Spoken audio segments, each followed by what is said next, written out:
So this is the thing that I built in Minecraft to represent distance. So I have my path here, it goes from 0 to 10 meters. So I'm going to click this lever to spawn a zombie at 9.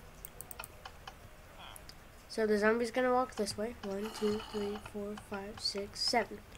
So he walks 7. So he stopped at 2. Because the difference between 9 and 2 is 7. So he's going to stop here.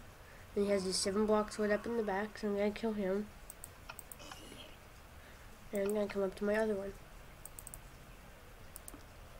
Okay. So here I have the same path. And it's the same, it's just exactly the same, but this time the zombie's going to spawn in 2. And he's going to walk the other direction. So he's going to spawn in 2 here. 1, 2, 3, 4, 5, 6, 7. So he walked the same distance, and he stopped at 9 where the other zombies started. That's because 2 minus 9, or the absolute value of 2 minus 9 is still 7.